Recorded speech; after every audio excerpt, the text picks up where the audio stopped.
প্রয়োজন সেটা কিন্তু আজকে বিরাজমান এই মাঠ প্রাঙ্গণে।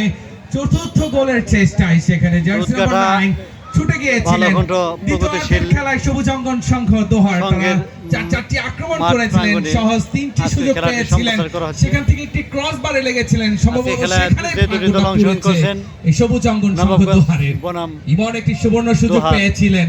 এখন পর্যন্ত গোল ব্যবধান কমানোর জন্য নীরব উদীয়মানের ফুটবলার জার্সি নাম্বার 19 যে জার্সিটা পরে ম্যাচে কিন্তু তার শুরুটা করেছিলেন, সেই জার্সিটা পরে খেলছেন নীরব।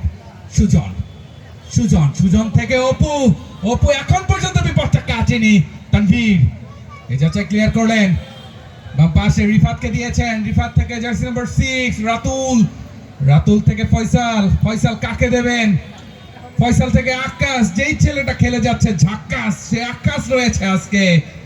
আবার রাতুল, ডান পাশ দিয়ে সৌরভ, ডিফেন্ডার রক্ষণ ভাগের এই খেলোয়াড়, কখনো রক্ষণ ভাগে কখনো আক্রমণ ভাগে। প্রথম গোলটি করেছেন মানিক, দেখা যাক ব্যবধানটা কমাতে পারেন কিনা।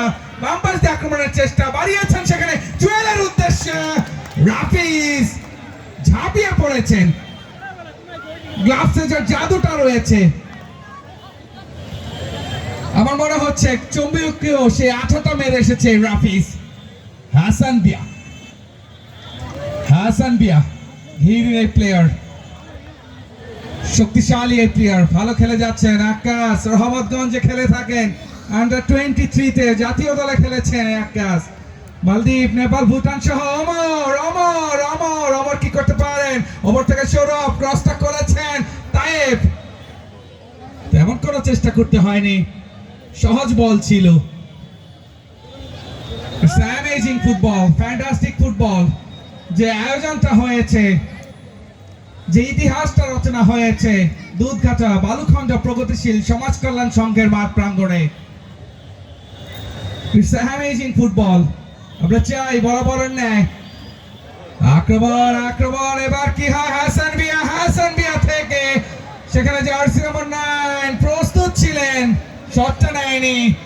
ডান পাশ দিয়ে আক্রমণের প্রচেষ্টা সবুজ অঙ্গন সংঘ, রাকিব রক্ষণ ভাগের খেলোয়াড় ক্রসটা করেছেন ইমনের উদ্দেশ্য, ইমন কিন্তু না, রাফিজ দুর্দান্ত ভাবে ঝাঁপিয়ে পড়েছেন, ফ্লাইটা করেছেন বাজ পাখির মতো।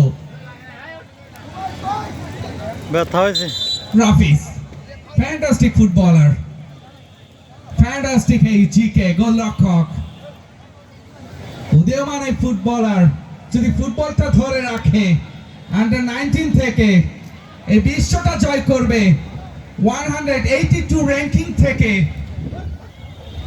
নাম্বার 1 র্যাঙ্কিং আসতে পারে বাংলাদেশ। রাফিজদের মতো যদি ফুটবলার থাকে, স্বপ্ন দেখতে আমাদের বাধা নেই। ধন্যবাদ জানাই মঞ্চে উপস্থিত সম্মানিত অতিথিবৃন্দ, মুরব্বীবৃন্দ, যারা শুরু থেকে খেলাটা উপভোগ করছেন। আপনাদের আগমন আমাদের এই টুর্নামেন্টকে আরো প্রাণবন্ত করে তুলেছে, আরো চমকপ্রদ করে তুলেছে। দুধঘাটা বালুখণ্ড সমাজ কল্যাণ প্রগতিশীল সংঘ থেকে আপনাদেরকে জানাই প্রাণ ঢালা শুভেচ্ছা, অভিনন্দন। আগামী রবিবার 3 আগস্ট দ্বিতীয় সেমিফাইনাল ম্যাচটি অনুষ্ঠিত হবে।